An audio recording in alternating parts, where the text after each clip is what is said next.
Cinemodities, late night movies with Rob and Zack.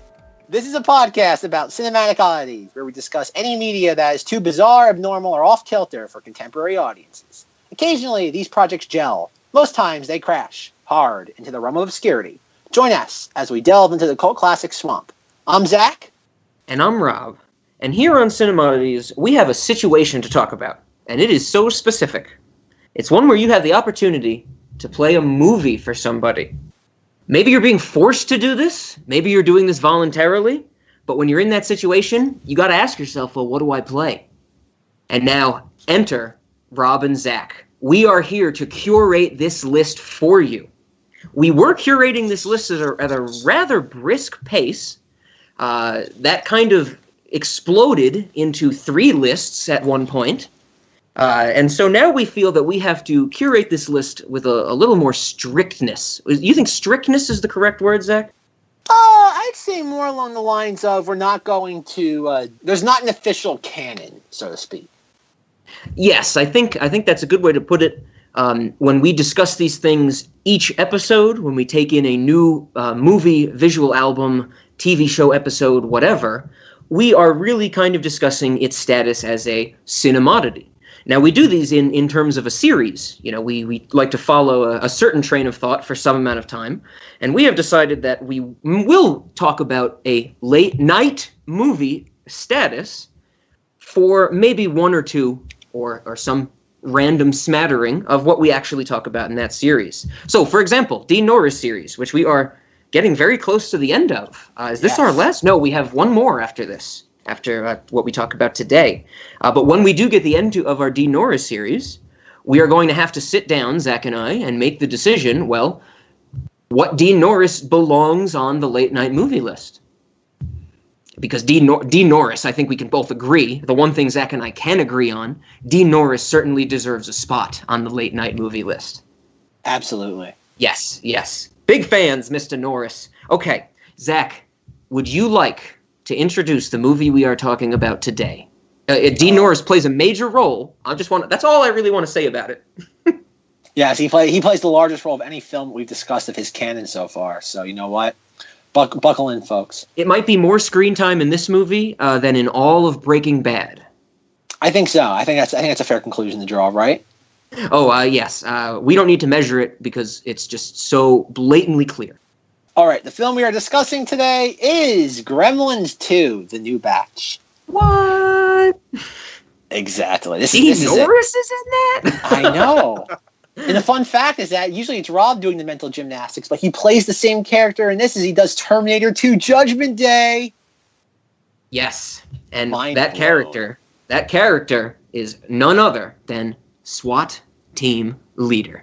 Is that really all it is? Does he ever get a last name or any other identifying? No, it's just SWAT Team Leader. SWAT Team Leader. I love it. What happens? He was so traumatized by what happened in Gremlins, they transferred him over into California to be SWAT Team Leader in California. And then that's when he encountered Arnold Schwarzenegger. And so after encountering Arnold Schwarzenegger, he felt he needed to step back and went to the DEA in New Mexico. I was going to say he took a step back and ended up on Mars. Oh, Zack, I asked you in a previous episode if you had any ideas, and you told me no. What is this? What is this coming at now? What? Okay.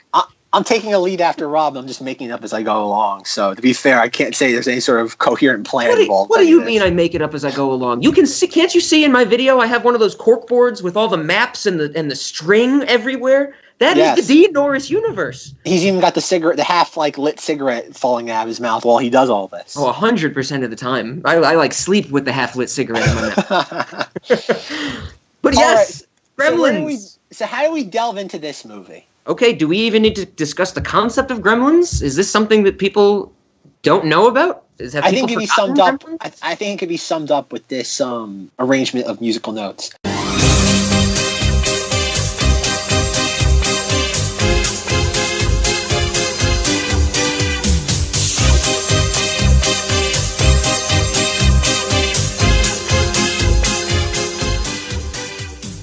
I like it. Can I whistle it? Can I whistle it? No. Why not? Only I can crudely sing the Gremlins theme song. Is that because you have Gremlins stuffed animals? damn straight. Just so the audience knows at home, before Rob and I started, before we started recording, I showed off my 2 Gizmo stuffed animals. So Rob is very jelly right now.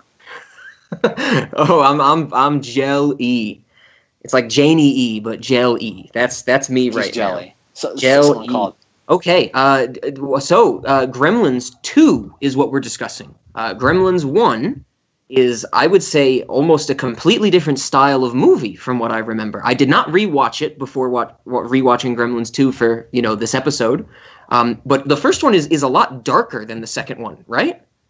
Yeah, the first one is I would say it's I don't know. It's in that same kind of vein as a lot of 1980s kids movies, where I don't want to say it's a horror film, but it definitely is. It's dark. It's not meant. It's meant to put you on edge. Yes. So the second one, the one we're going to discuss, is a romp. I would say it's a hoot. It's a rip-roaring good time. Totally different from the first one. I think, I don't remember for sure, but I believe I actually saw Gremlins 2 first. I didn't see the first one first. And when I saw the first one, I was kind of blown away by how different it was in tone. Oh, it's so great. I love this movie. Okay, I want to say for the record, I absolutely love this movie. This is one of those few movies that I've told this. I don't think I've told Rob this story. Is that I as a child, and I think Rob can relate to this for the most part. I was a huge movie aficionado as a child. I tried to watch as many things as I possibly could. But as you get older, you go back and rewatch some of the things you cherished as a child and realize, oh, wait, this was actually garbage. You're a bad kid for liking this. Except, like my favorite example of that, when I was younger, I loved Pierce Brosnan's Die Another Day. I absolutely love that film. I watched that a couple of years ago, and I said, oh, dear Lord, what is wrong with me? That's a rough one to admit as an example. that is a rough film. I remember, after Skyfall, everyone's like, oh, man, Pierce Brosnan almost destroyed the Bond franchise. I'm like, no, Die Another Day is great. And I watched it, and I'm like, this is horrible. I still like that Madonna music. I like the Madonna Bond song, though. I do like that. Oh, not the music video, but I like the intro. All. The intro is cool. But I remember seeing Gremlins back during 2002 or 2000, like early 2003, late 2002. And I remember watching. I thought it was cool. I'm like I said, it's like I didn't think that much of it. Then I remember this was back in the dark ages. Like if you wanted to get a movie, like if you were a kid, if Blockbuster didn't have it, you were royally screwed because no, again there was no thing called it rhymes with schmorant. There was nothing you could type into a computer to download movies on a whim then. You mean Netflix? Of course, wink, wink, wink, much. But so I remember at the time being absolutely. It was I remember I wanted to see Gremlins 2, and obviously it did not air on TV. It was one of those things that never aired on TV, and so I really wanted a copy of it. And I remember the only place to get really relatively weird movies that weren't like major blockbuster releases was Sam Goody. Do you remember Sam Goody, Rob? I do not remember Sam Goody. The name sounds vaguely familiar, but no. It's like an FYE. Okay, I remember FYE. I don't remember Sam Goody. Oh, I'm trying to get another example of Sam Goody that would be. They went by many names over the years, different types of entertainment retail stores. They have T-shirts, CDs, CDs. Those things now we use as coasters, but back in the day would actually play music. Oh yeah, there's big stores in New York City, in Manhattan. Virgin Megastore. The Virgin Megastore. Yeah, I'm thinking of what it's called, J&R Music Store or something, the J&R department store, something like that. They were very regional. Different regions of the country had them. Okay, sure. FYE is one probably most people just know because it's one of the few that's still around to this day. Oh, wow. But I remember I found a copy on VHS there, and I still have it to this day. And It's the only version I've ever watched. I have to ask you, in the version that you watched, Rob, I'm so glad you're bringing this up. I'm so glad. The version that you bought off your legally obtained copy that you went and purchased at the store or the electronics store. I have the receipt. He has the receipt. Clearly not forged. And not on the back of a cocktail napkin. Did you have Hulk Hogan in your version of the movie? Yes, Hulk Hogan is the one who gets the Gremlins out of the film booth when they break the film reel. My version of the movie. Yes. Okay, because I want to get everyone again peek behind the curtain. When Rob and I were preparing for this episode, Rob sent me a Key and Peele clip of one of their skits, and there's a point in the skit where someone says, "We should have the Hulk." and Jordan Peele's character is like, oh, now you're really going off the rails. I love it. And I'm thinking about it, and I said, wait, I don't remember that scene. And my version does not have the Hulk Hogan scene, and I've never seen that to this day. I read about this when I was doing my research into Gremlins 2 after rewatching it and making my notes. And when I read that there's one different version of this movie that exists only on VHS, I was like, holy shit, Zack told me he has it on VHS. Yup.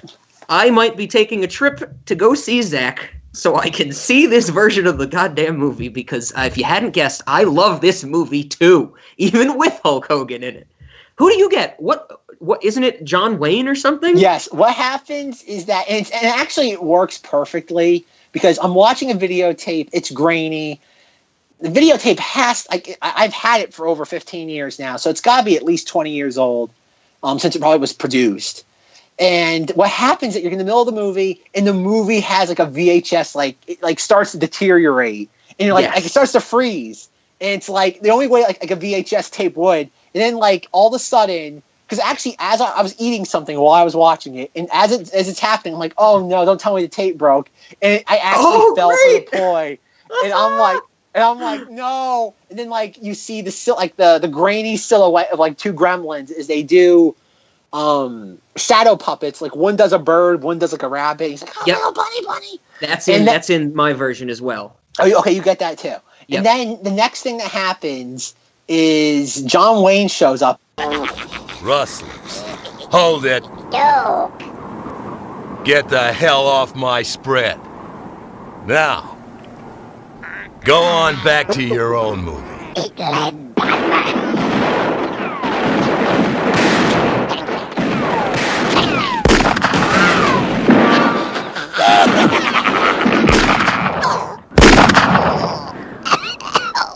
Well, I warned them. I don't need varmints on my ranch, and you folks don't need them in your TV sets. Let's start that movie up again. It's three gremlins dressed as like bandits, like cowboy bandits, and it goes right back to the movie. It's like maybe a 30-second sequence, and that's it.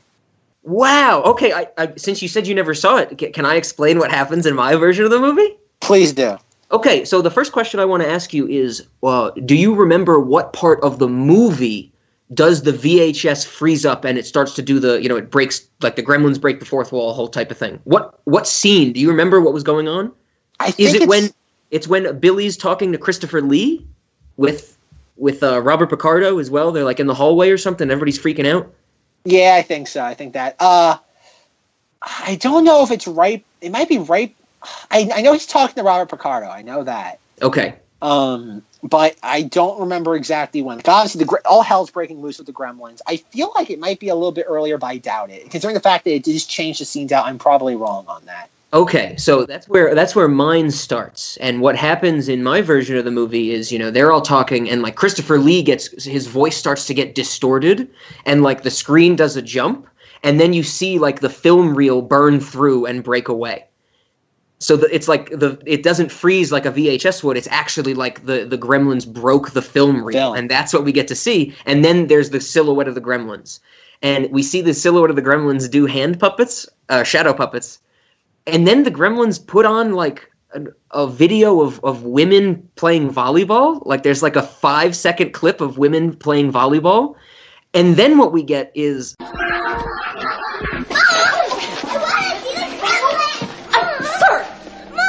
I can't believe this. I mean, this is worse than the first one. We just show these movies, madam. We don't make them. I quit. Call the union. Call the National Guard. Those things have taken over the projector. They refuse to show the rest of the film. All they want to see is Snow White, the Seven Dwarfs. Enough! I'll take care of this. We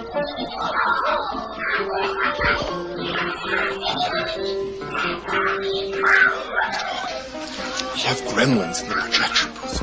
Could you help us? Gremlins? In this theater? Now? Okay, you guys, listen up. People pay good money to see this movie. When they go out to a theater, they want cold sodas, hot popcorn, and no monsters in the projection booth. Do I have to come up there myself? Do you think the Grimsters can stand up to the Hulkster? Well, if I were you, I'd run the rest of Gremlins too, right now. Sorry, folks. It won't happen again. Hulk Hogan gets up and probably for 20 seconds goes on a huge rant about how, like, you think the Gremsters can beat the Hulksters, and he does the whole shirt rip-off thing, and that, like, makes the Gremlins afraid, and they put the movie back on. That's what I get. I did not get that. You're right. What happens... How crazy is that, Zach? That's insane! I know, this movie is fabulous. This is like I said, going back to my original point before we got off on a tangent, was that this movie is so like I don't think as a child I could appreciate the insanity that this movie is. Like this is another example along the lines of Men, Women, and Children and the Book of Henry, where you're like, how on earth did this get made? How did people sign off on this and nobody say no? See, this is a different level. I think you have the right idea, but it's attained a different level. Because I agree with you on this. Because it works. Everything. Yes. We're like, okay. Yes. I make the joke about like in Men, Women, and Children. It's like nobody said no, and it turned out horribly. This is an example of nobody said no, and it works. Like there's some instances watching this where it's like, okay, you don't need. So I know at one point toward the very end of the film where it's like, okay, they're getting everything set up in the lobby of the Clamp building, and it's like, okay, we cut back to the Gremlins in the lab. The lab, I guess. Mm-hmm. And it's the genetics lab.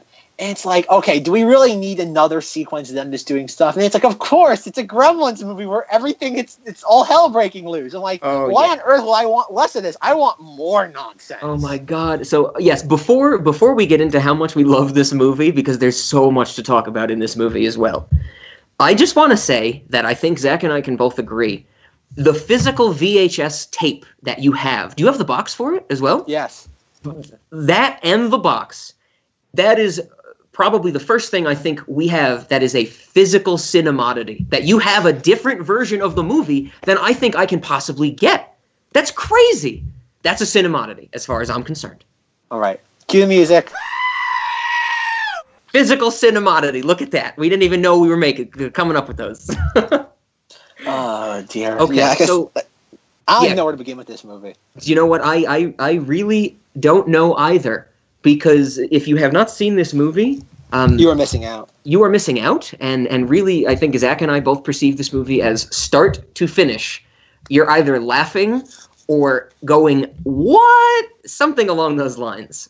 Or a combination of the two, where you really can't breathe for a little bit because your body is so confused about what you're seeing and hearing and feeling and things like that. That's this movie. There's so many layers of parody in this that I don't even think most people are cognizant of. Like, I think it isn't, like, we'll get into this later on, though, but, like, I think you have to watch the first Gremlins to really appreciate this. Because if you watch this solely by itself, without knowing what goes on in the first Gremlins, it just comes across as, like, a B, like, creature feature. Like, does it have very high production value? Yes. But it comes across as a very well-made B creature feature, which it's trying to be, but you don't appreciate the context or how far off the reservation it is compared to what it could have been. Definitely. Like, it's going through, like, the reviews at the time. Like, this did not get great reviews. Like, it got very middle-of-the-road reviews. And, like, obviously, going back to the most important film critic of that time, with Roger Ebert, he made some comment along the lines like, he appreciated how different it was. He felt it was a little too conventional. This movie could not be less conventional in the sequel. Like, yes, do you have Gremlins having hell break all loose? Yes, but it pushes that to such an extreme premise. I think we mentioned it. Oh, okay, I don't think we mentioned it, but like in the first Gremlins, the only scene in the first Gremlins that resembles anything that goes on in this is the scene when they're in the all the Gremlins are in the movie theater and they're watching Snow White and they're singing along to "Hi ho, hi ho, it's off to work we go."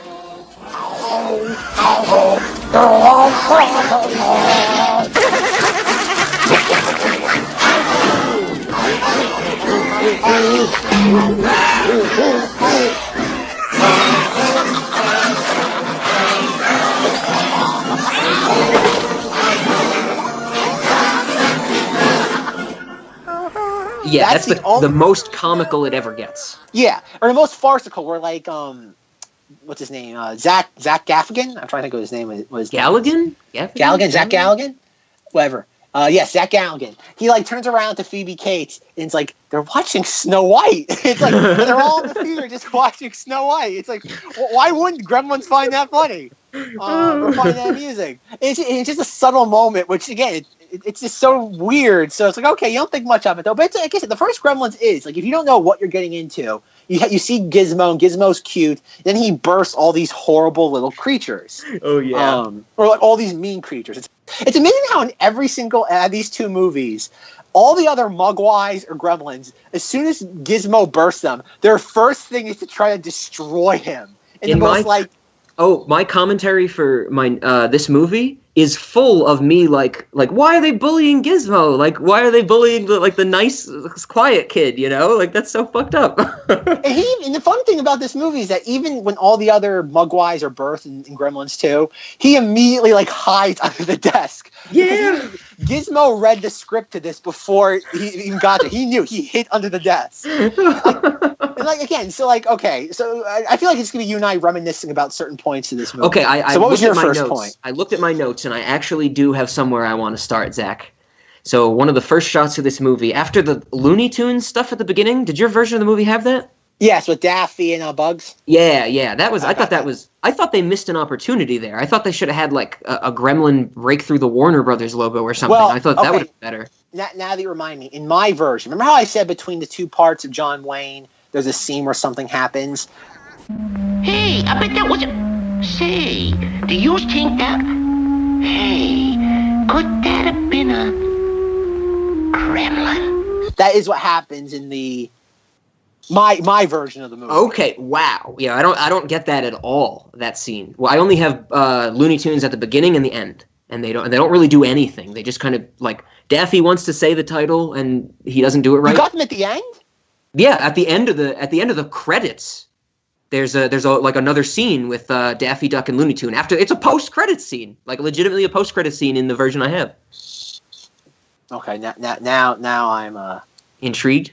Now I'm intrigued. Oh, I'm curious if I have that, because I don't think I have that. But I might. You didn't watch all the credits? Daffy Duck like comments on how long the credits are throughout the credits too, in my version. Long, isn't it? Oh, okay, I gotta go back to that then. Okay, cool. So look at that. So that is, that's the first thing we get in this whole movie almost or the very first thing is Looney Tunes. But once we get into the movie, one of the first shots we see is like the zoom in on New York, like the aerial view of all of Manhattan, and they're going in on it.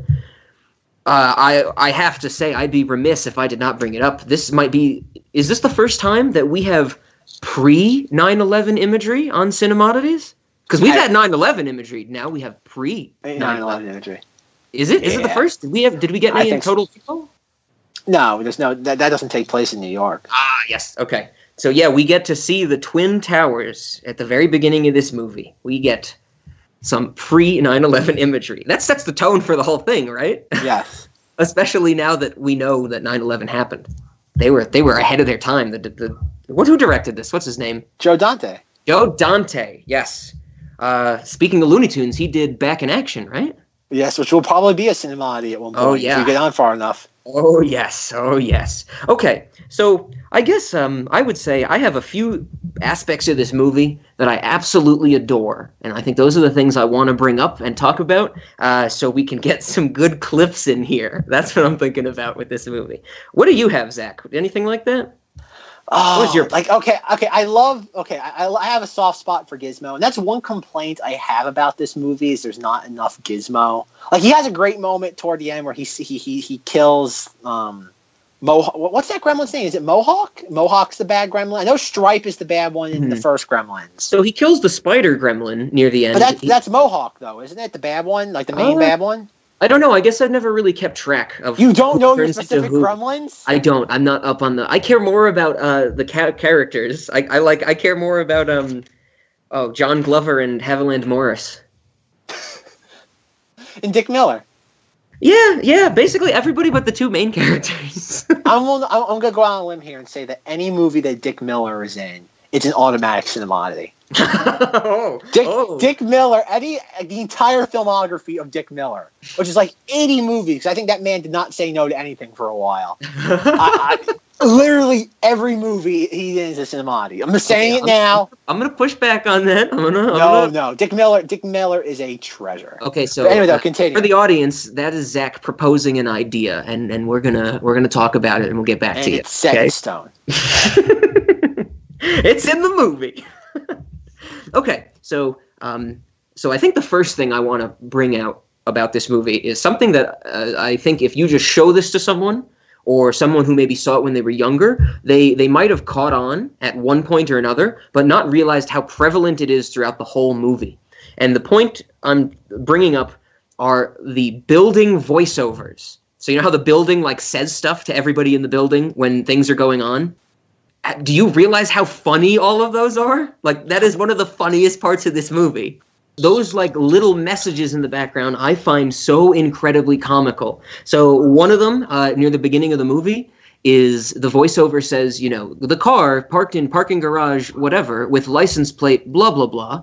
Can you please remove your vehicle? It is old and dirty. Like, that's the announcement that they have to tell this giant building full of people. Like, one car is old and dirty. Will the owner of the car with license number 1AG401 please remove it from the plant parking garage? Your car is old and dirty. When the Gremlins are, like, first starting to take over and the lights start to flicker, the building says, "We are experiencing technical difficulties. Please try not to notice." The clamp circle experiencing some temporary technical difficulties with our illumination. Please try not to notice. That is the best possible thing to say in the face of technical difficulties. I think the only way that line would be funnier if it was like on an airplane, like if you heard a pilot say that. Like, "We are experiencing technical difficulties. Please try not to notice." Stuff like that. I think that, you know, this thing that I'm pointing out right now, it really kind of extends to this whole movie. It has that every little bit, every scene has tons of stuff sprinkled into it. You know, it's like that's not just the one joke in the movie. It's so dense with this stuff. And that's what I love about it. That is where this movie has the majority of its laughs. You have so many of these small moments that are just not noticeable.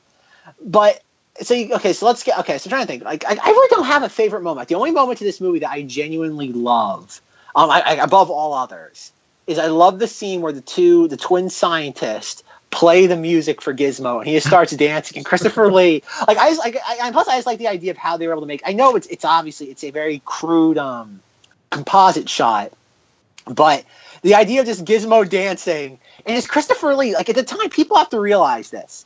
Christopher Lee, I don't want to say that, like, he was a B actor. Like it's like everyone looks back at Christopher Lee now. It's like, oh my God, it's Christopher Lee. Like, nobody took Christopher Lee seriously. Like during the late 80s, early 90s, he was a has-been. Yeah, didn't he do some really bad sequels to stuff? Like, he was in really schlocky sequels and things like that? He was the heir to Dracula after Bela Lugosi, because he was in the Hammer horror films. He was their Dracula. Okay. And that's what he was known for, which it was considered schlock. That was all. The Hammer horror films were more or less schlock. Mm-hmm. They were very well made schlock, but they weren't high art. And it wasn't until the last 20 years that Christopher Lee kind of had this reputation of, oh man, it's Christopher Lee. And to the time, it's like, oh, Christopher Lee's in this, but that wasn't a huge get at the time. He probably needed work. And Joe Dante was like, "Hey, would you mind doing this again?" He's Christopher Lee. He adds gravitas just by being there.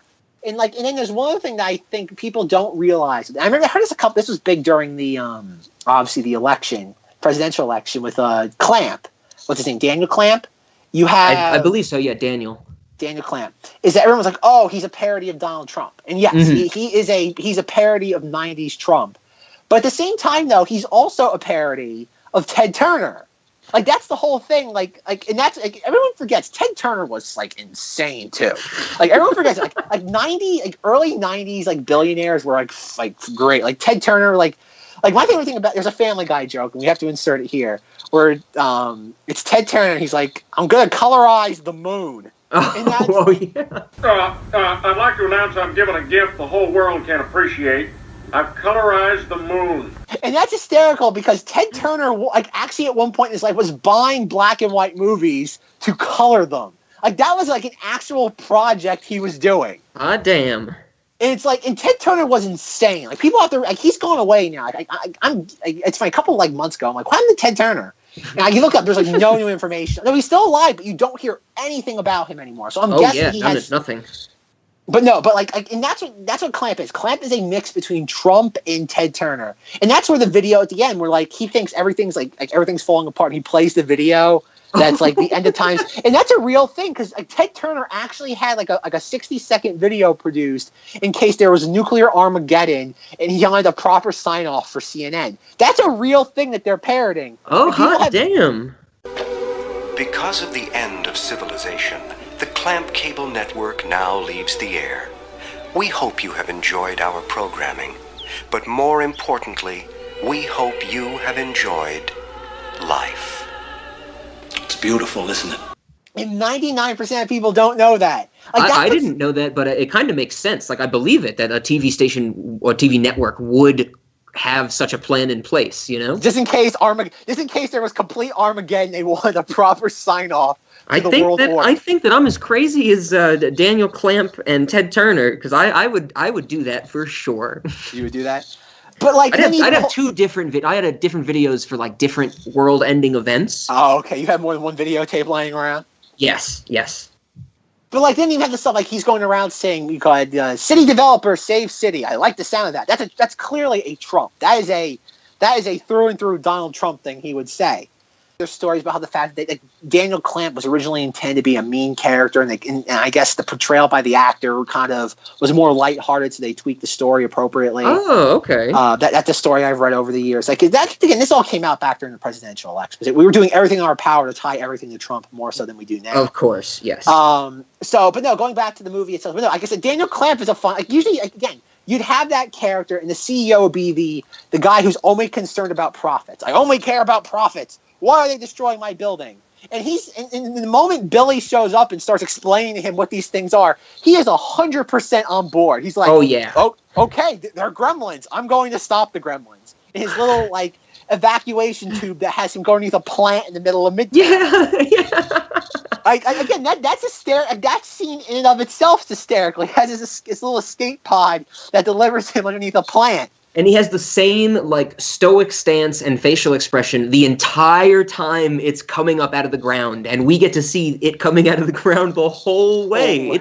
It's not quick either. Like, the camera has to focus on it. And it does, like, a good, like a revolving shot to get around it to see him. But it's hilarious. This whole movie. It's very slow and deliberate, which I think explains the movie as a whole. Everything the movie does, again, going back to Men, Women, and Children, Book of Henry, Jason Reitman and Colin Trevorrow, respectively, had no intentions on making the dumpster fires that they made.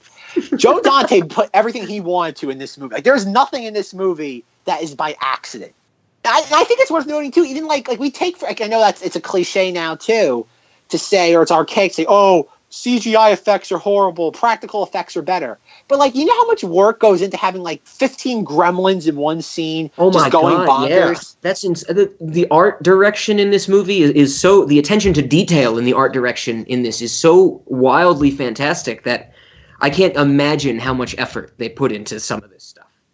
It really is. Like, and I think that's why, yes, there is a cult following for this movie now. And it might be even a little bit above that. The fact that people are not just like going gonzo about this film, it has to be one or two things in my opinion. One, this thing still hasn't hit critical mass in the cult classics department.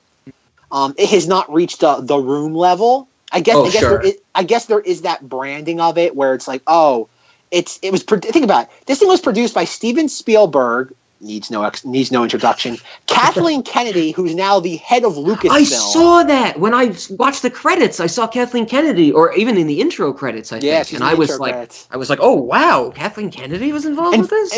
And Frank Marshall, who's her husband, who has worked on like every single movie in Hollywood, and his current thing now is Jurassic World. That's his main thing. He's working on like 24/7. So like you have this movie that had like some of the biggest people in Hollywood involved on it.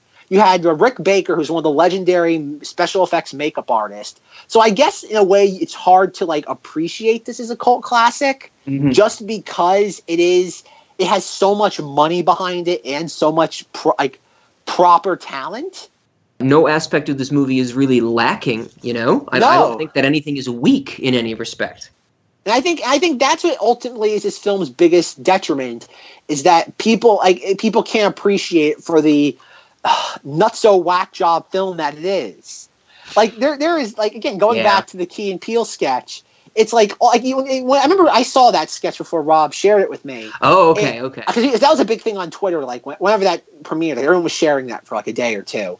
I remember watching it, and like when you break the movie down to those terms, it makes you wonder, wow, how on earth did this get made? Because at the very end of that sketch, Keegan-Michael Key turns around and says, well, none of those are in the movie. And obviously a subtitle appears, all those ideas were in the final film. Yep. and that's what it is, though. Because, again, if I could sit down and rewatch this again, it'd be hysterical to keep a list of just all the things that are just gonzo in this film. And I think you'd be, into 300 or 400 bullet points before you were done? You'd have to watch it multiple times. You could not. I would say it is impossible to do in one viewing. All the gonzo things that go on during this movie. Yeah, because I think, we mentioned it before. We said we have all these little things, and I actually said it to Zack before we started recording that, our trait that I really like in media, TV shows and movies, is when the little bits are really funny and interesting. Like, yes, the whole story should be intriguing to some extent, but I want to be able to, like, laugh at a joke and miss 3 jokes because I'm laughing. So when I rewatch it, I catch even more. And that's how I think of Gremlins and how dense it is. Gremlins 2. Oh, yeah, because there are these small things. Even I kind of sat there, because I haven't watched this, I think, in about 4 years, because as I always like to tell people, I was the only person that brought a VCR to college. And never mind, I brought 2 tapes with me. I brought 2 tapes with me. I brought a blank tape to record things when I wasn't in my room, and I brought my copy of Gremlins 2. Nice. And so at one point, I watched this. It had to be at least 4 years ago. And like I remember a lot of the major things. Like, again, like I said, the thing I really picked, there's 2 things I picked up on this time, was the Ted Turner clamp thing. I hadn't really picked up on that until now. And the second thing was, there's a scene in the movie, this is toward the end, this is right after Gizmo kills the spider gremlin. Okay. Where Dick Miller and Marla and them are all together, and she's like, oh, don't bring up Abraham Lincoln. Washington didn't give up. Lincoln didn't give up. Please. What's wrong? Oh, don't mention Lincoln. Something terrible happened to me one year on Lincoln's birthday. I was 6 or 7, and I remember I had the day off from school, and Mom had let me go to the park. She made me a peanut butter and jelly sandwich. I was going through that peanut butter and jelly sandwich phase. And this man with this beard and a hat looked just like Abe Lincoln. Honey, I really don't think we've got time for this now, I remember, God, he said, hello, little girl. Honey, come on. It's like, it was President's Day weekend. My mother packed me a peanut butter and jelly sandwich because at the time I was going through a phase with that. And you see Zack Gallagher in the background. He's doing, that's the thing about this movie. Every actor in this movie is aware of the movie they're in. Nobody is trying to act above it, or no one's trying to deliberately ham it up. Everybody knows the movie that they're in, which, again, to communicate that to your actors, again, it's a credit to everybody involved. And then, Zack Gallagher's like, honey, this is the time or place for this. Because I'm not sure if you remember this from the first Gremlins, Rob. Oh, it's the Christmas one, right? With her dad as Santa Claus. Yeah, he falls down the chimney and breaks his neck. Yeah. The fact that the movie openly is mocking not just that scene in the previous movie about her father dying, but how the fact that in any one of these kids' movies, there's always that element where something really morbid happens that adds a little bit more stakes to what's going on currently. Yeah. And the movie just deliberately says, nope, we're not going to indulge in that. Moving on. And so I think that the first one in the first movie, which doesn't get shut down, it's her dad dying on Christmas. The second one, her story does get cut off, but I feel that they strongly insinuate, maybe this is different in the VHS movie, let's find out. They strongly insinuate that she gets molested by a guy dressed as Abraham Lincoln. Is that what you got? That's what I was wondering about that, because obviously once the scene started, and you see Zach Galligan's face. Like, you know where I'm like, oh, okay, he's gonna sweep this under the rug, and I laughed. But I'm trying to follow the context of the story because obviously it's not meant to be taken seriously. So I'm trying to figure out where it is, and I'm sorry, I don't know if she was molested anyway. I don't think you can infer that. There's not enough there. I don't think it's meant for you to infer because it's not meant to be taken seriously. We might have to go back and listen to this part of the movie and do some detailed analysis. I think it's the whole idea of the fact, like in the first movie, her father slips and snaps his neck, and then she's disturbed by a man in an Abraham Lincoln costume, which I think is the exact polar opposite of emotions.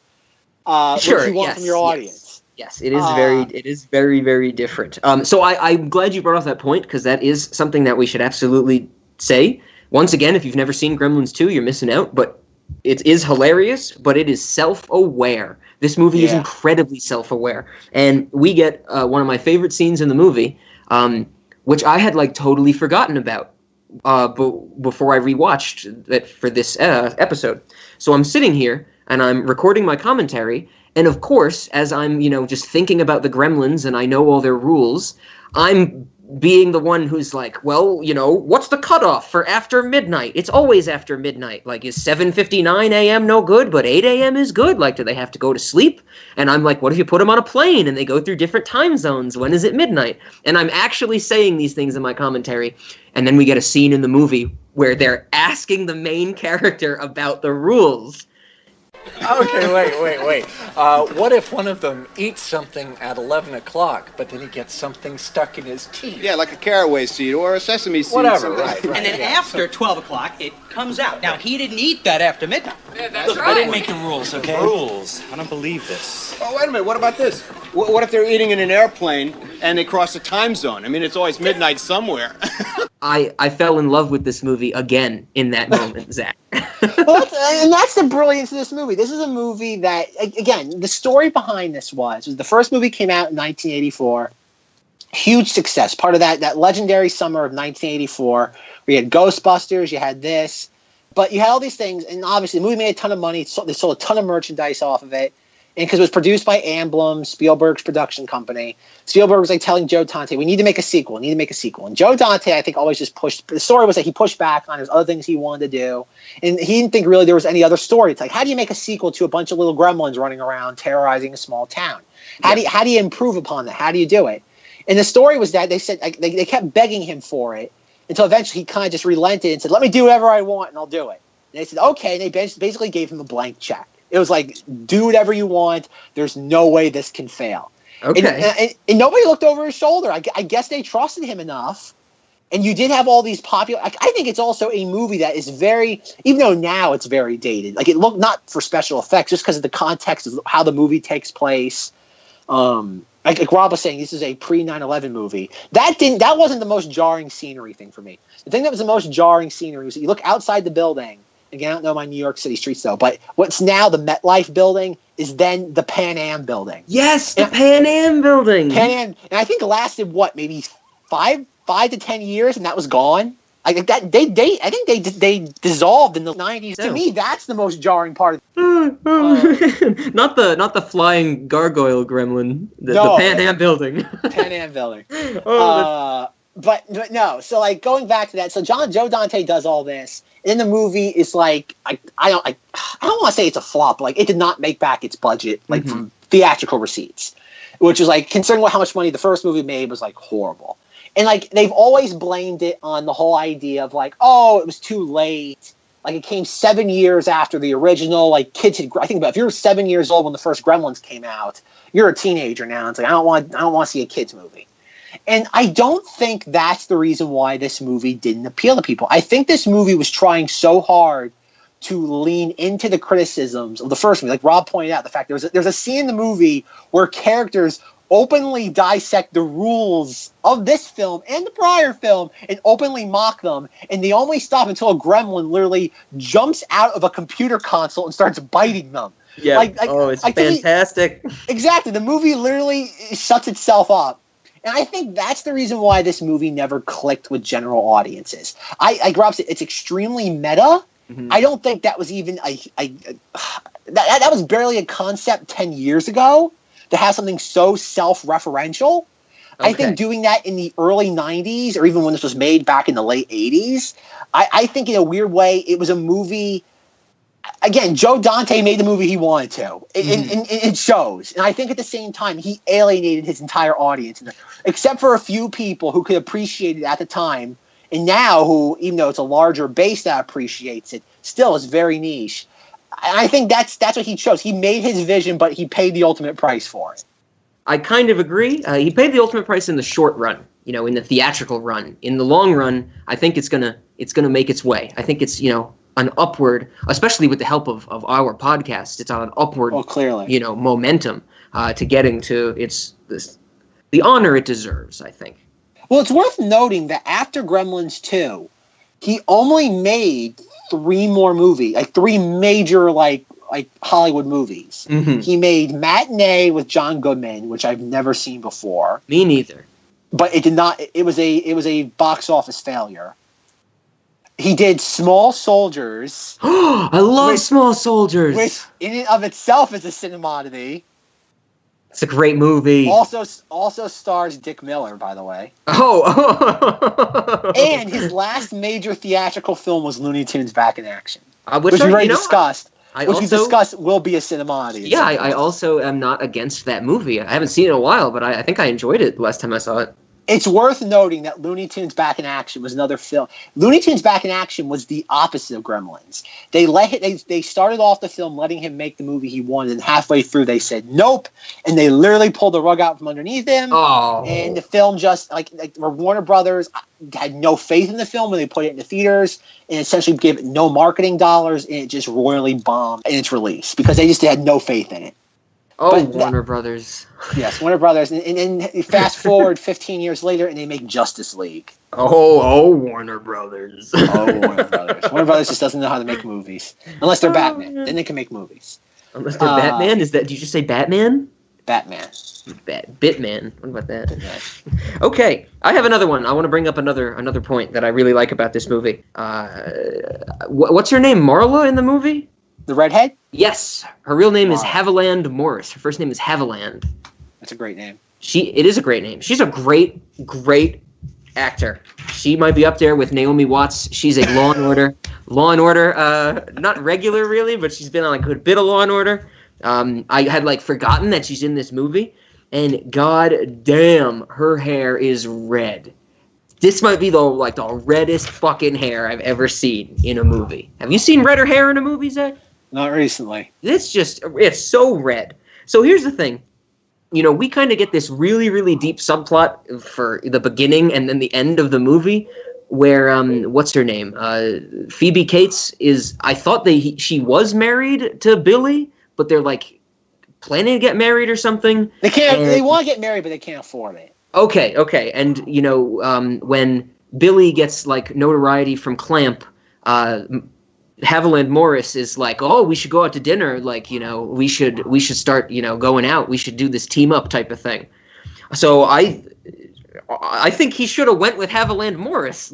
Phoebe Cates just displays multiple points of ignorance the rest of the movie. She doesn't remember the Gremlin rules. She doesn't know who Gizmo is. She doesn't do anything the whole movie except crash in an elevator. Get out of here, Phoebe Cates. Let's take Haviland Morris any day. It's interesting that you mention that because, to be fair, she's not really involved with any. She doesn't really in Gremlins. It's worth noting that in the first one, she's actually serving them drinks at the bar. That's something no one remembers. She's actually legit serving them drinks in the bar in the first one. And then it's not until they start to get really unruly that she kind of gets scared and runs away with Billy. And she doesn't know the rules because she's just there at the house. Is like they have Gremlin in the box, and Mr. Wing shows up and then takes him back. So, I don't blame her for not knowing the rules or not knowing Gizmo. It's just, also, how many mugwise are there going to be in the office? I blame her completely. You blame her completely, okay. I blame her completely. But that Gremlin, to be fair, if I had to choose between, I love Gizmo, the cross-eyed Gremlin is probably my favorite Gremlin. Oh my god, there's a shot of the googly-eyed Gremlin or the cross-eyed Gremlin, whatever I thought of as googly-eyed, but he is cross-eyed. There's a shot of just him. The whole screen is his face. And it goes on for 2 seconds too long.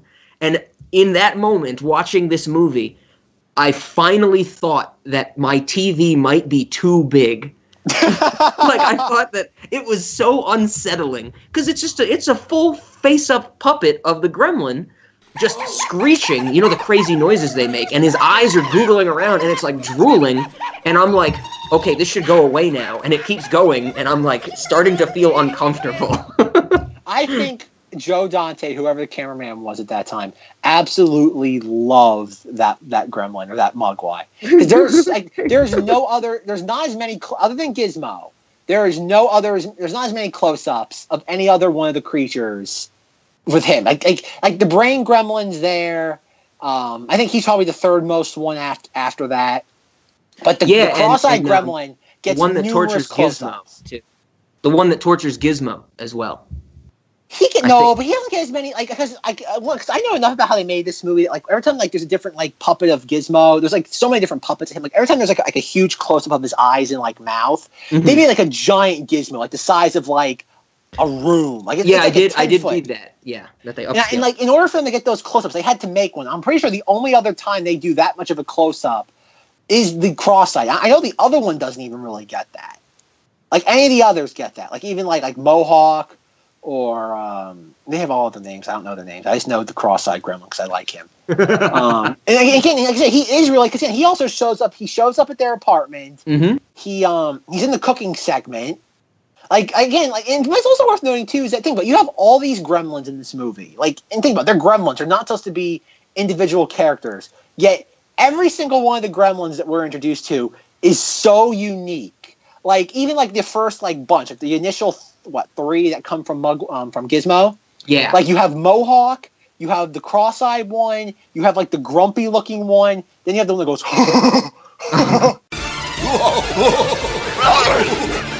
and you have that one.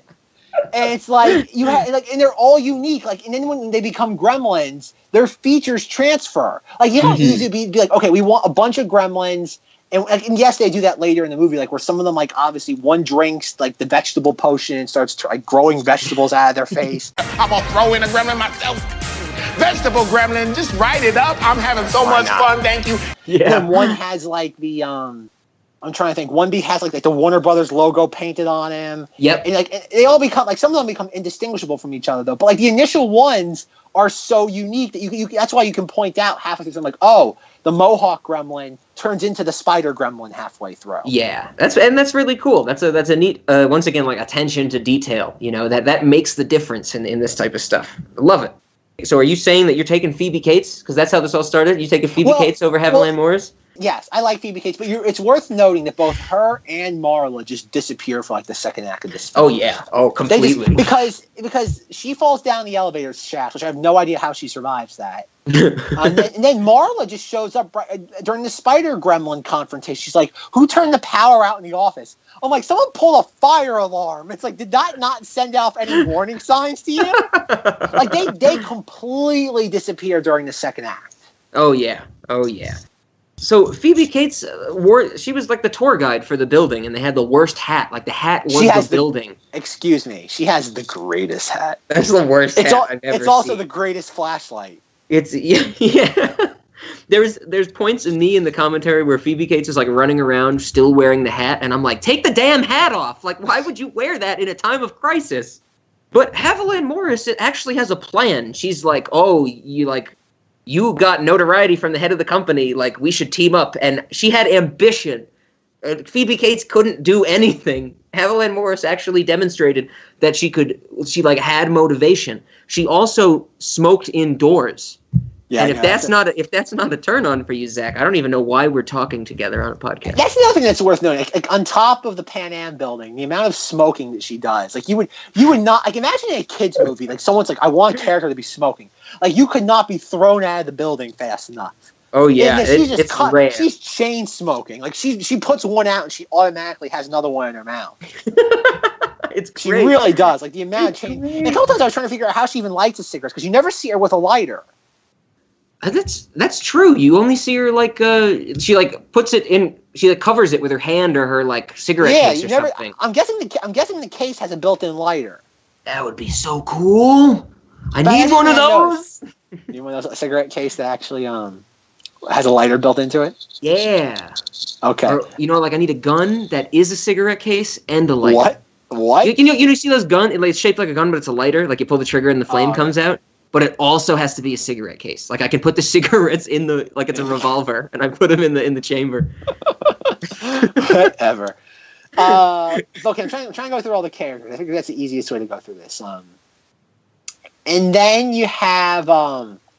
and Mrs. Futterman, Dick Miller. That's all that matters. And it's worth noting that Dick Miller's in most of Joe Dante's movies. Okay. And I think Joe Dante just loves having Dick Miller, so because there's no reason for those two characters to be in this movie other than I want this actor in this movie. I'm going to put them in here, come hell or high water. Yeah, because though his wife literally disappears. He literally leaves her behind at a point in the movie. Well, he leaves her outside because he sees Clamp come out of the plant in the ground. Yep.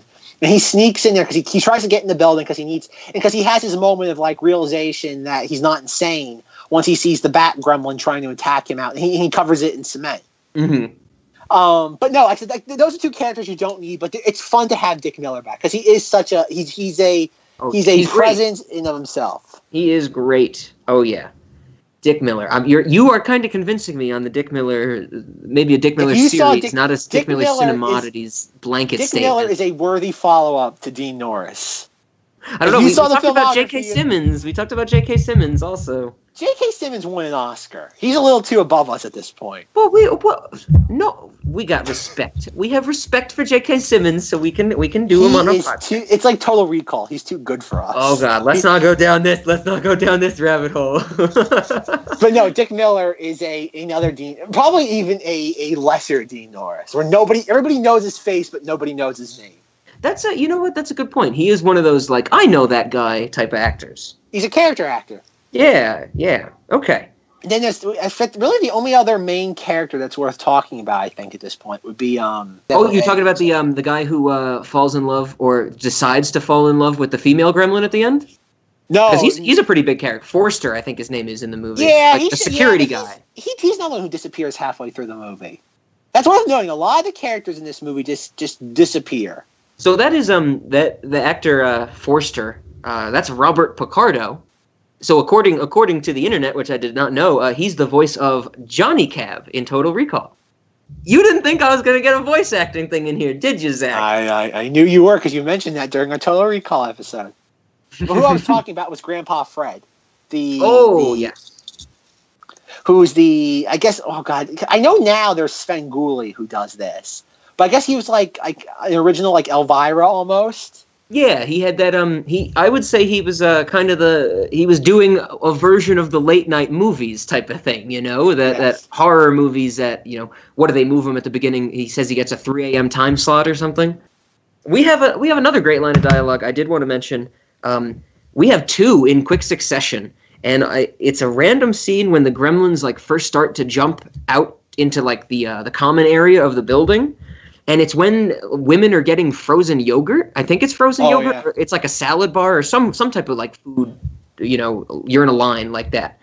And before the gremlins pop out, the woman is talking to the worker and she's saying are those roasted? Are those nuts roasted? And the guy's like, I don't know, let me ask. And the woman goes, because when they're roasted, I've heard they have 70% less death.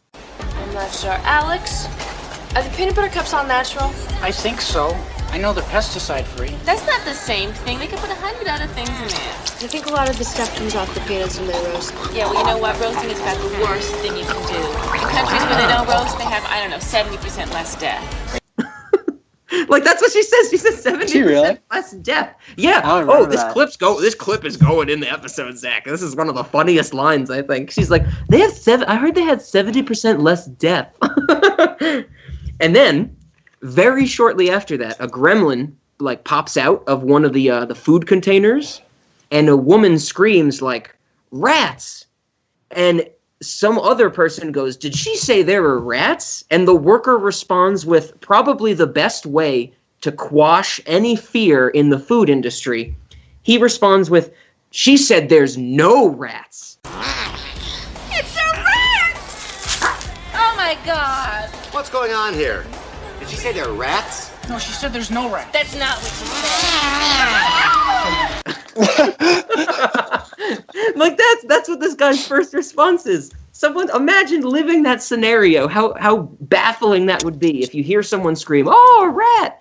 Are there rats? No, she's screaming about how there's no rats. Oh, this is like I said before. Those tiny little bits, they go by so fast. You gotta be catching them. It's great. Gotta be vigilant. Again, going back to the Gremlins. Which gremlin do you think, like the brain gremlin? I've always been fascinated by him. The fact that they had Tony Randall do the voice of him.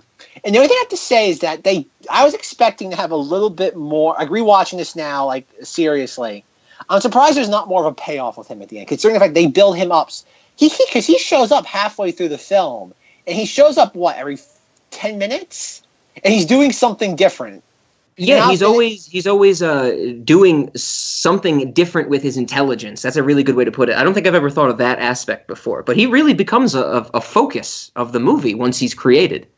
Because he shows up in the lab, and Christopher Lee and the two twin scientists are listening to him. And that's another one of my favorite scenes, the fact that they both have like their black gloves on, and they lean in and put their hands on their chin. The two gremlins in the back do the exact same thing. And he's talking about what their role in all this is, and he pumps the non-nocturnal serum into the it was like he called it genetic sunblock, which I loved calling something that. Genetic sunblock. Oh, genetic sunblock. And he does that, then there's that moment. And then he shows up again when he's being interviewed, right? Mm-hmm. Or does he show up again before that? I think he shows up again when he's being interviewed. Then there's the end when he sings New York, New York. Of course. But I think there's one more. I do think there is one more before that. There's one more where he's doing, I feel he's doing something. Yeah. We never really see him roaming around. He's usually either sitting still or doing something. Like, we don't see him like doing anything to Gizmo. He's more, because again, I don't know. Like, there's also parts of this, like, talk about Gizmo. Gizmo is the quote-unquote star of the film. Mm-hmm. Is probably in the film the least out of any of the main characters. Oh yeah. He only really has his moment to shine at the end when he turns into Rambo. Exactly, which is another insane moment in a kids movie, that the cute little stuffed animal character turns into Rambo. We even get to like have training scenes of him turning into Rambo where he has tiny weights. Where did Gizmo find tiny weights to train with? That's awesome. Well, I think, like, never mind, he gets the red little, the bandana or whatever it is, and he ties it around his forehead. The ultimate payoff of that is that Billy is holding him, and Phoebe Cates shows up, and it's like, what happened to him? I guess I just pushed him too far. Yeah, it's great. It's such a subtly brilliant line. I don't know, I guess they pushed him too far. I know it's a play on the Rambo thing, but it's like, oh my! I think about that. Like, even going back to the Key and Peele sketch, and it's like you could do another bit where you have another person around the boardroom. And it's like, we're gonna have our cute, lovable character turn into Rambo 3/4 of the way throughout the film. Oh yeah, that's one of the things that I really am always surprised by the Key and Peele sketch, that they didn't go with more stuff from the movie, because I don't know if Zack has seen a lot of Key and Peele, the show, but I think that's one of their hallmarks in their comedy, is that they set up a sketch and it's rather normal, and then they just continually fall down the hole of absurdity till you can't believe what they're doing anymore. And I really expected them to, do that with the Gremlins too, because they mention a lot of the Gremlins, but they don't mention the flasher gremlin. There's a gremlin with a mini trench coat that flashes Phoebe Cates. They very well could have talked about that, and so much more. What else did we not talk about? We haven't mentioned the electricity gremlin. That exists. That exists? The vegetable gremlin, I think you mentioned. The spider gremlin. The Greta the gremlin? Yes, the female gremlin. Yep. We got the brainy gremlin. We talked about him. The bat gremlin, or the gargoyle gremlin, that Dick Miller fights. There's the Wicked Witch of the East gremlin. I'm melting! I'm melting! When I watched that in my commentary, she started saying I'm melting, and I was like, what a world! What a world! And then they said it, and I like clapped. I was so happy. Oh, Jesus. Holy oh my God, this is gruesome. I'm melting! I'm melting! What a world! What a world!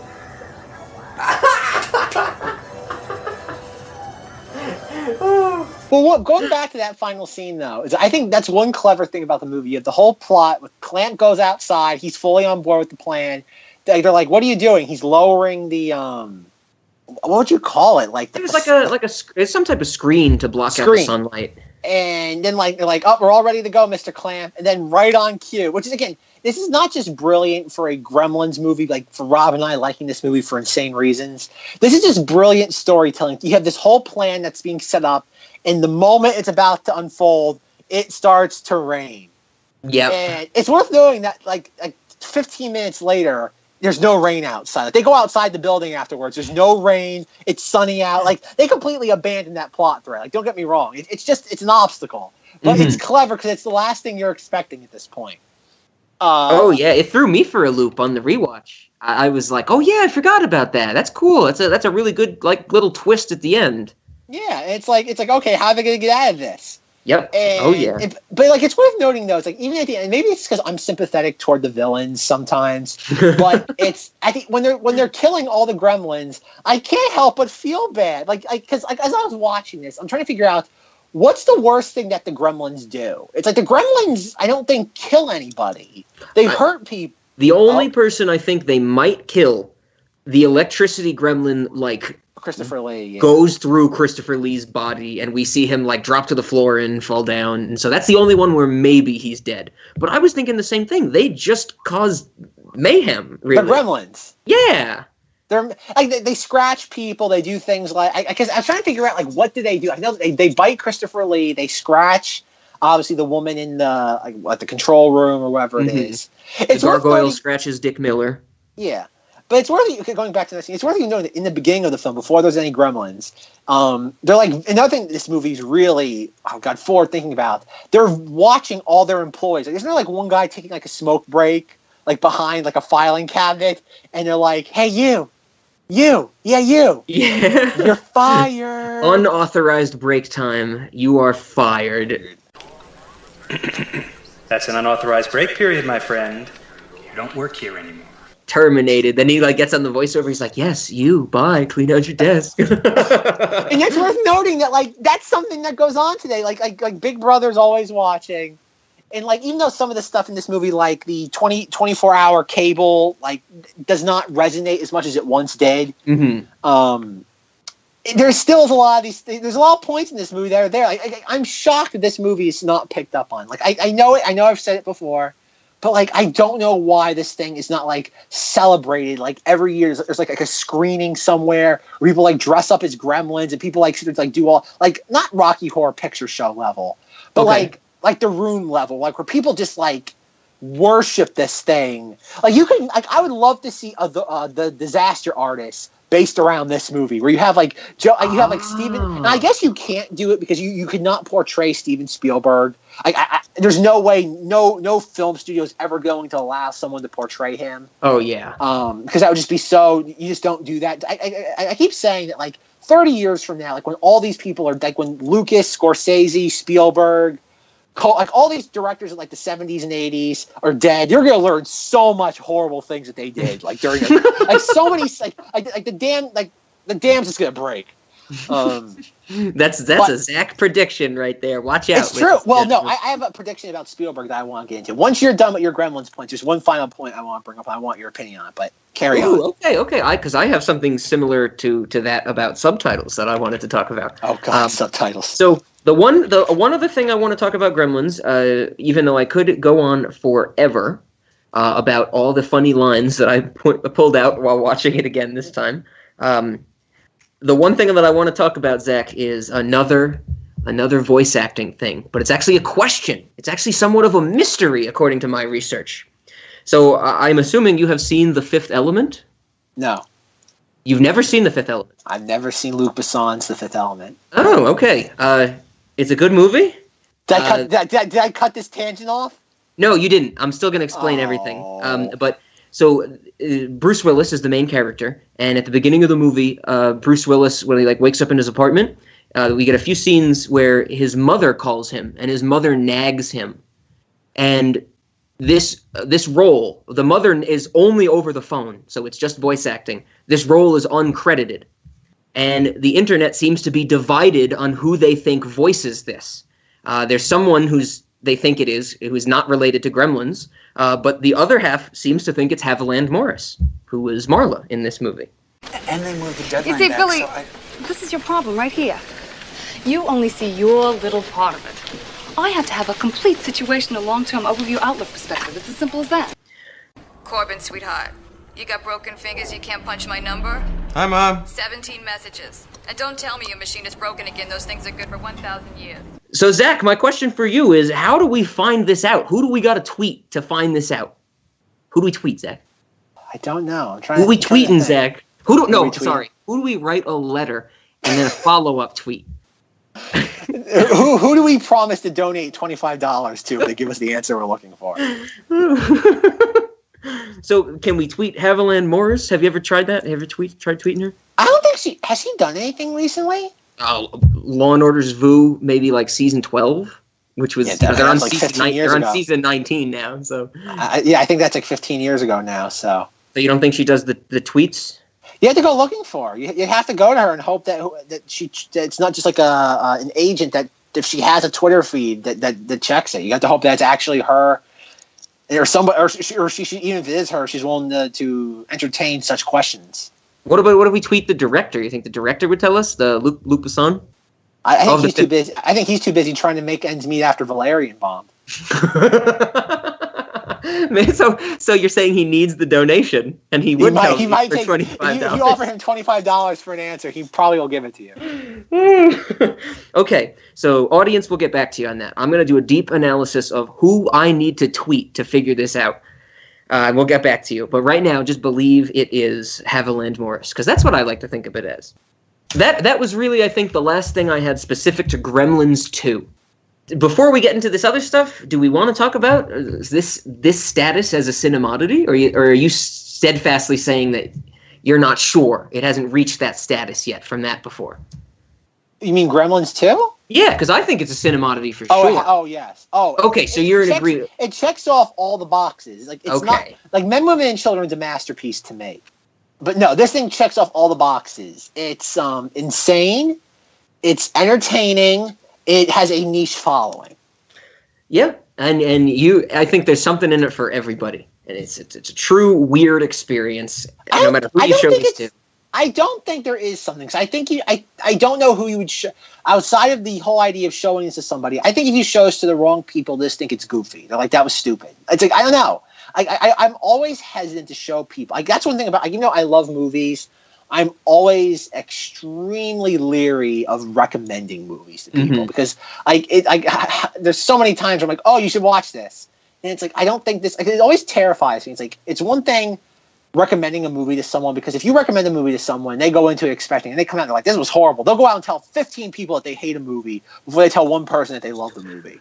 And that terrifies me. So you know what? Yeah. You're better off being left alone. I'd rather have them stumble on cable or on whatever people watch movies on these days. Let them stumble onto it, because it terrifies. I'd rather have a movie go mum's the word rather than negative. Sure. Okay. Fair point. This movie checks off all the boxes. Cinemoddity. I think there is one thing that I forgot to talk about.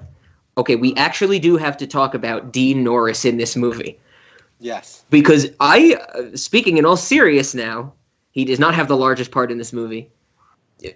You might not know it's him, I think, if you're not really looking for him. I was trying to figure... Okay, to be fair, I'm watching this on like a 20-year-old VHS tape. That's fair. Zach does have a lower quality version than I do. No, so the only person I think maybe he might be, because this was after, or no, this would have been the same year as Total Recall. Oh, okay. I gotta see exactly when, because he's not even listed in the credits for this. So like the only thing I can think of is he the SWAT guy who shoots the shotgun into the floor? It's like, what happened? It moved, sir. What's happening? It moved, sir. All right. Carry on. That is Dean Norris. Yep. Is it him? That's him. Yep, that's him in this movie. Do you know that for a fact, or you just assuming? I honestly, after we do this, I'm going to give you this version of the movie. I think you can tell it's him. Like, I froze the screen. I looked. I think it's clear that it's him. It's Dean Norris. But if he's the SWAT team leader, then why is he answering to someone? He's answering to Clamp because Clamp runs into. Yeah, Clamp is the one who's. Clamp is talking to Billy, and he's like, "What was that?" And he was like, "Oh, it moved, sir." He's talking to Clamp. Oh. And I'm pretty sure it's harder to see him, but when Clamp runs into the building and slips on the gremlin goo, like the SWAT person right behind him is Dean Norris as well. I'm fairly certain. Oh, okay. I'll take. So yeah, and I once you see the higher quality version, Zach, I think it's clear that it's Dean Norris. He is wearing a hat, but you can see as much of his face as in Total Recall. Don't knock my grainy VHS version 4:3. No, I'm not. But that's Dean Norris in this movie. We get one line from him. One line. And a glorious line it is. That was enough to get this movie on the Dean Norris series, everybody. That's all it takes. All Dean Norris has to do is kind of just run by the screen real quick. In the Dean Norris canon. And so I think Zach stole my thunder by beginning this episode with a giant, story about Dean Norris and his universe. So are you saying that after this he goes on to California to do the Terminator? That's your connection? Well, to be fair, we're not watching Terminator, so I'm not sure how that fits into the story of Dean Norris. Okay, so but we do know, or I'm positing now that his SWAT team and government work is all kind of right around each other. His DEA stuff, his SWAT team leader stuff. I think that's all fairly close together. I'm not counting police commissioner in that. That's a different story. Oh, okay. I like it though. I like Zach finally gave me some feedback on the Dean Norris universe. I think I'll hold off on the conspiracy theories now because Zach has satiated me.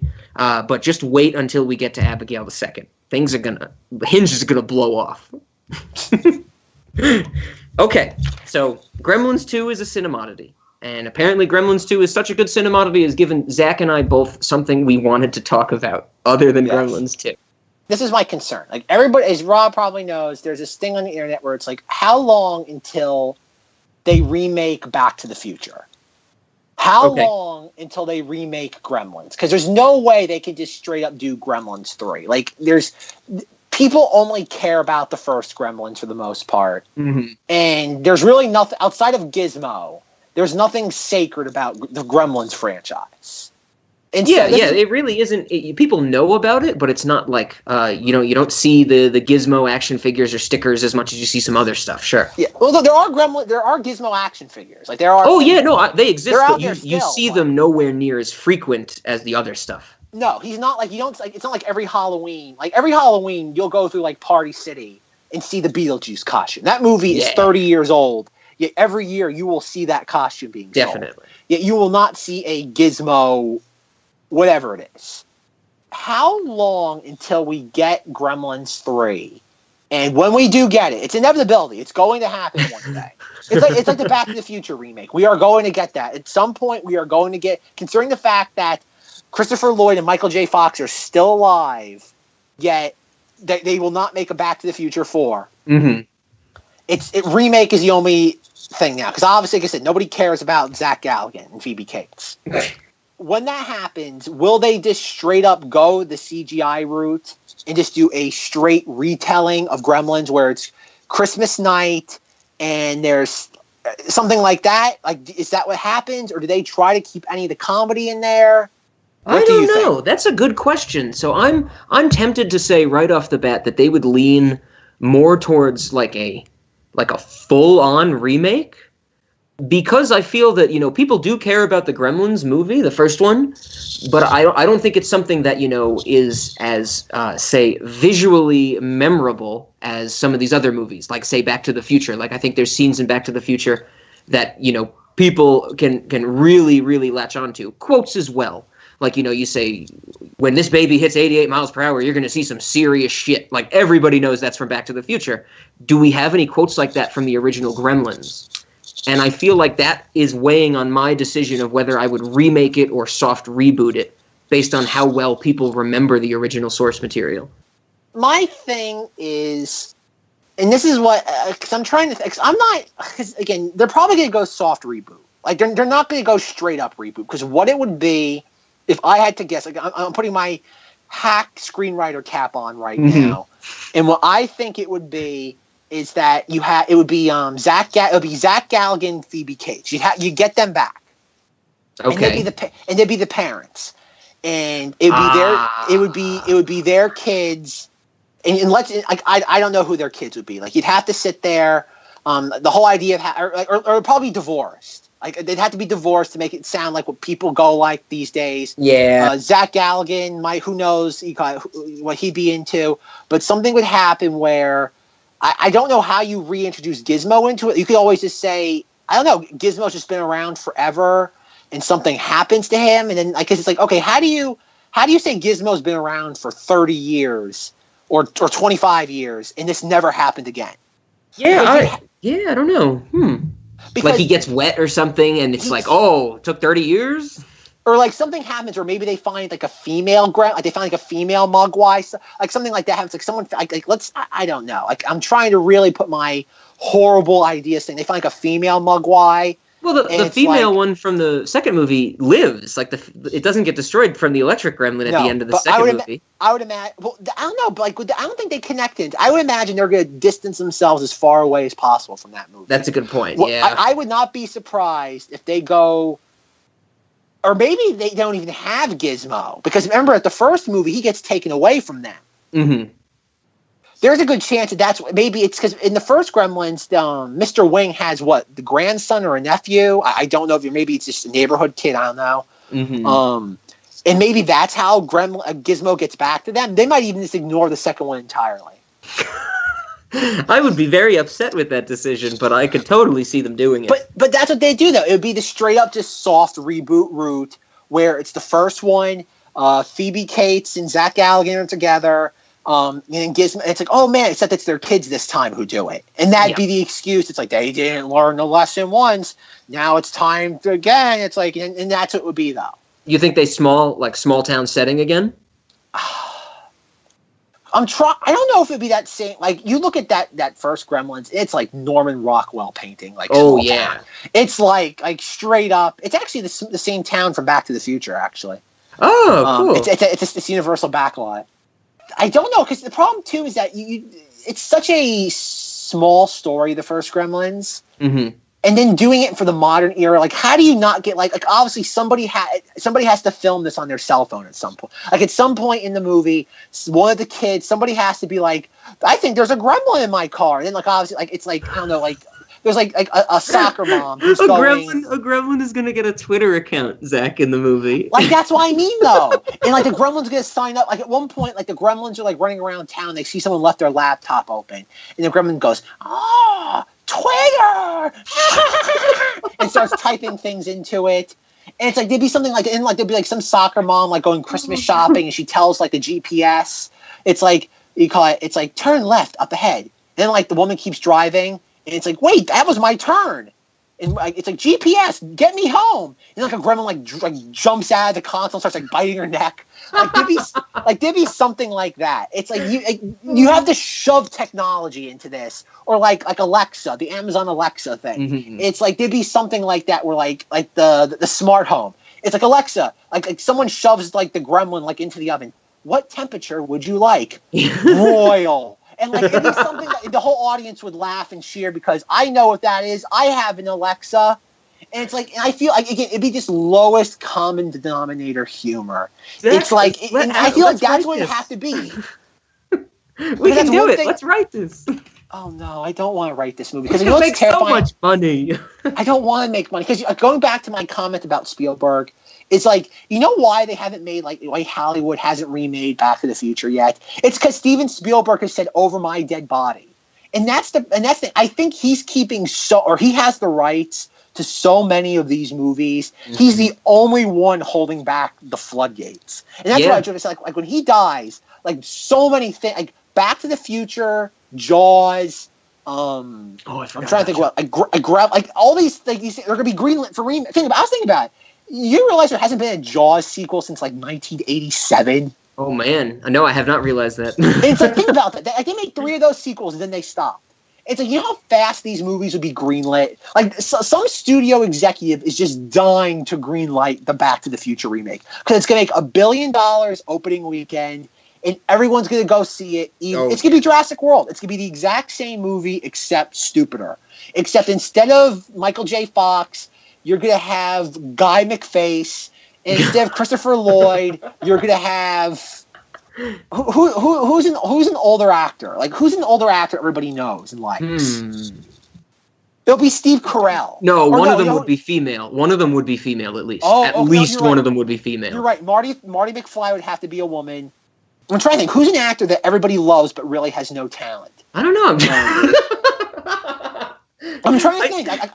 I'm trying to think. Who's an actor everybody loves that has like no talent and like is known for being a has-been? Yeah, everybody still loves them. I don't know. That's a tough one, Zach. That's a tough one. I'm trying to think of think of actors from like The Office or Parks and Rec, like that. This is what it would be. Aubrey Plaza is Marty McFly, and I'm trying to think.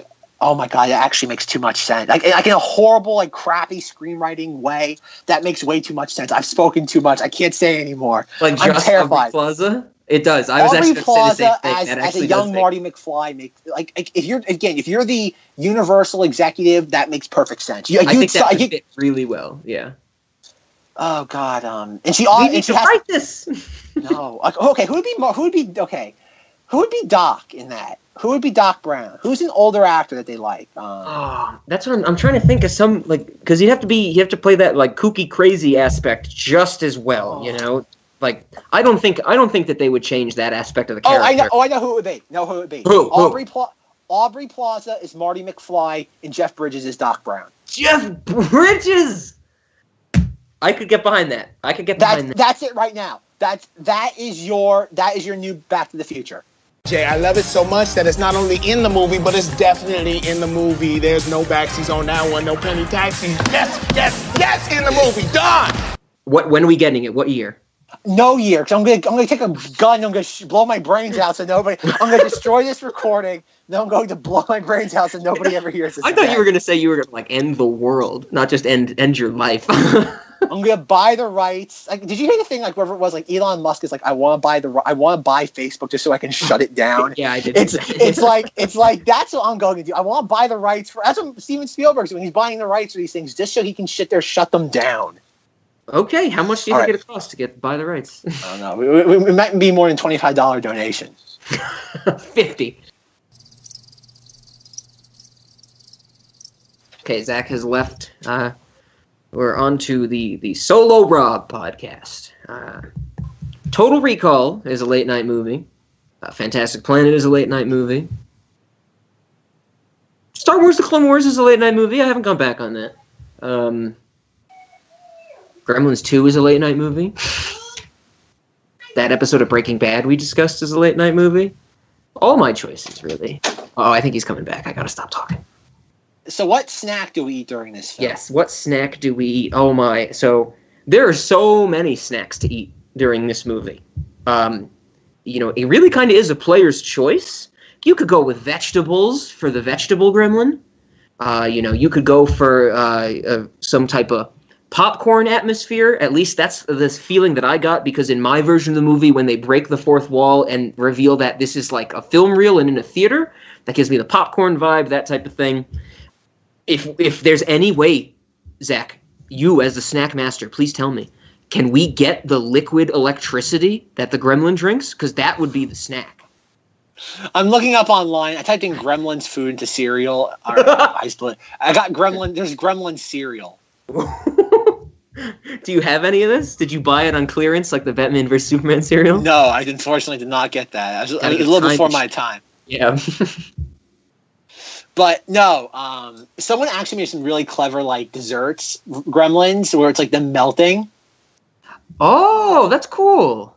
Is it like a cake, or is it like what's it actually made of? It's some sort of dessert. I can't tell what it is just by looking at it. But it's like a mess of stuff like in the shape of like a gremlin melting. Okay, so that's probably a lot of frosting. I would guess there's like a cake base or something to keep it all together. Yeah, there's also someone made a Greta cake. The shape of Greta, the female. But it's not like hard candy or like sculpted candy or anything, right? It's probably more in the ballpark of a sculpted candy now. Okay. There's Gremlins cupcakes. How much do these cost? Like, are we recommending something you have to buy? Oh, these just like You have to learn how to make it. Okay. Yeah, you'd have to sit there. You have to be kind of have some sort of like artistic. Yeah, there's a lot of gizmo cakes. Like a shocking amount of people who make gizmo cakes. Would you eat a gizmo cake? If it tasted good, yes. Did you eat it in front of your gizmo animals, stuffed animals? Maybe. Only if I didn't have to share with them. Would you feed the gizmo cake to the gizmo stuffed animal after midnight? Definitely not. Oh, I thought you were going to say definitely. No, I like my gizmo. I don't want him to go. I don't want him to suffer or turn him into a gremlin. So that's what you want. That's what you're saying. You're saying do some fancy gremlin baked good. Is that what you're saying? That's what I think I'm saying. That's your snack. I don't know. I'm a little disappointed in the snack master. And then when you're doing that, you're humming the Gremlin song. You're humming.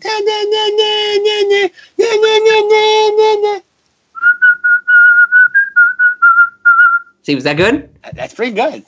Yeah. See, I can whistle. See, if you listen to my music, you know that. I don't know. I'm sorry. If you listen to N Inferiority Complex, you would know that. I was to say, I've heard those Inferiority Complex guys. They ain't too good. Okay, so if you have the skills to do some awesome baked goods, a melting gremlin would be pretty cool. I think that, if you maybe get a vegetable tray from your supermarket and you rearrange it to look like a gremlin, that'd be cool too. I agree. Or the liquid electricity. If you have that and you can drink it while you're watching this movie, I would say do it at the start and see if you can go into the movie through the TV since you're electricity. All right, this is not a drill, folks. I just found out they made a stuffed animal of the cross-eyed gremlin. Is that going in your cart? That is definitely. I didn't know about this until now, so I'm on the hunt. Oh, good, Zack. And it's worth noting that it's the exact same as the Gizmo toy, except the eyes are crossed. Literally, it's the exact same toy, except the eyes are different. Like the fur design is the same.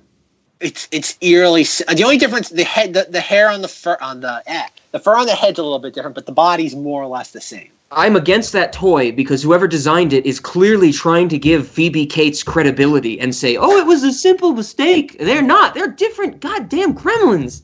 I disagree with that toy, Zach. Okay, don't buy it. Don't buy that toy. It's cross-eyed. So I forbid you from buying that toy. All right, Rob. I'll make you a deal. I know we still haven't decided on how we're going to end the show yet. We haven't really put that much thought into it. But if I may make a suggestion, this one instance. Just today. Could we end the podcast with the Gremlins theme? Do you know what I'm going to say? I want the Gremlins theme backwards. That's what I want. They sold a toy of the Flasher Gremlin. He has a little trench coat. No. You got to send me this link. I might add this one to my cart. We all need this. Everybody. This should be a staple. This should be part of a balanced breakfast.